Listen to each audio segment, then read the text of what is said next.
Hello, good evening. I'm Rosanna Javier and welcome to the second episode of the Mindanao Journal's The Forum. Fresh from a very intriguing and stimulating interview with Attorney Sal Panalo on the impeachment and resignation of former Ombudsman Gutierrez, two of Davos veteran journalists, Mr. June Ledesma of the Mindanao Journal and Mr. Tony Ahero of The Edge, are back in form to engage one of Mindanao's most influential political figures in a forum. Tonight's guest is Attorney Jesus Dureza, PGMA's former press secretary and former presidential advisor on the peace process. Graciously leaving public service to embrace an all-new life as a private citizen, Jess Dureza has not fully settled for a quiet life. These days, he is still active, running the Mindanao Times, working for his pro-Mindanao advocacies, and on what he calls a new apostolate. Now, while it has been months since Attorney Jesus Dureza had stopped being the sounding board for the president in Mindanao, he is still unwittingly a part of a movement that seeks to resolve many of Mindanao's issues. The issues he faced as GRP negotiator in the peace process continue to grip Muslim Mindanao, while other parts of Mindanao have been reaping the benefits of peace, good governance, and sound business climate engineering. On tonight's show, Dureza traces his life as a peace negotiator, his stint at Malacanang, and the struggle to make Mindanao less reliant on Imperial Manila. Now, how should the Aquino administration undertake to recognize the aspirations of the Bangsamoro people and address their claims for ancestral domain and the right to self-determination? How should Mindanaoans respond to a looming energy crisis and to current debates on coal-fired power production and the need to preserve the environment? Now, as the former architect of Mindanao Economic Development Council, what insights and lessons can he share to further advance business and economic growth in the area? Let's watch a witty, sharp, and incisive forum among Mr. Ledesma, Mr. Ahero, and Attorney Jesus Dureza. Friends, good evening. Tonight, we're quite lucky that finally we caught up with the man whose life is kaleidoscopic of sort. We're referring to none other than former press secretary, with so many titles, in fact, in his name. He used to be my lawyer in my first libel case. Still am. Okay. If you have more libel cases coming. And we followed his career not only in his law practice but also in his government engagements.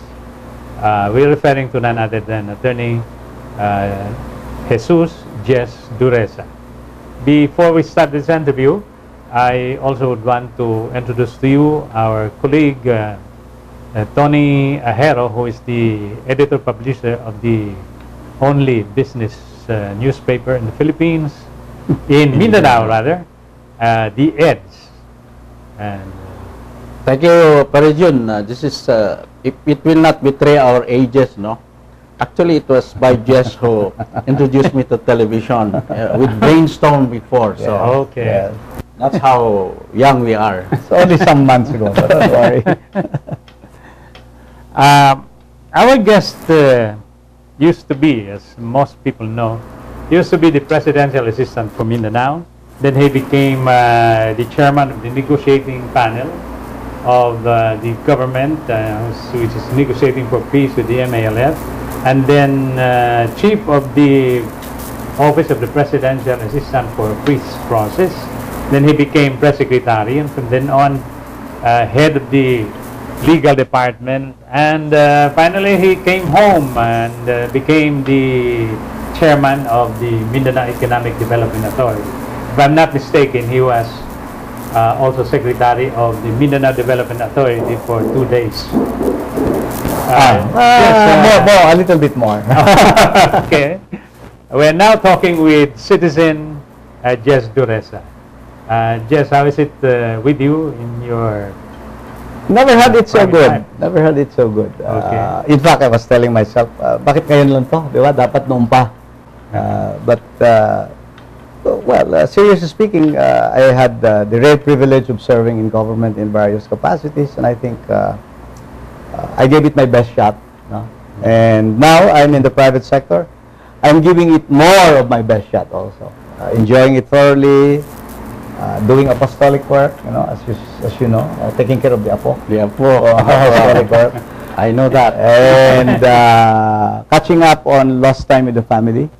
Diba? I've been in public office since '87 as congressman of Davao. And I hate to admit it publicly, but I did not even notice my children grow up, no? Because most of the time I was out of the house. And so my wife Beth had to keep the fire burning in the house, so to speak. But now I still have time to catch up siguro and make up for lost Waka time. magmahay pa rin ning voluntarily beg of ka sa imong position because you will still have under the law, di ba? You will still have so many years to be chairman of the... Under the law creating the newly created Mindanao Development Authority, na ako'y full 6 years ahead term of office. 6 years, 5 years. Limot ako.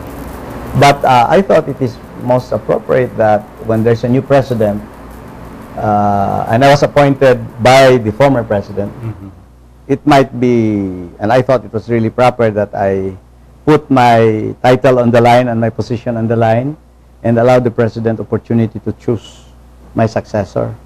Kasi ang trabaho kasi sa Mindanao, iba kailangan full support ng presidente at closely working with him if you want Mindanao really to be, attended to with all our deficiencies in Mindanao. So when I offered to relinquish, and when I learned that it was Lou Antonino who was being considered, so I said I welcome it. Then in the implementing stage of my relinquishment, my good friend Senator Rojas came and talked to me and said that there's a new choice. So I said yes, well and good. So here I am now. Doing a lot of other things that I failed to do while I was You've been in civilian status for almost 1 year now. I relinquished in September of last year. But that would give you enough to kind of assess the current position of government in the peace process, for instance, with the MILF. Yes. What can you say about it? Are they on the right track, or you need to? There's a lot of foundations already in place by the previous administration, not only ours, but FBR's administration. Then for a while, there was no building block during the time of former ERAP.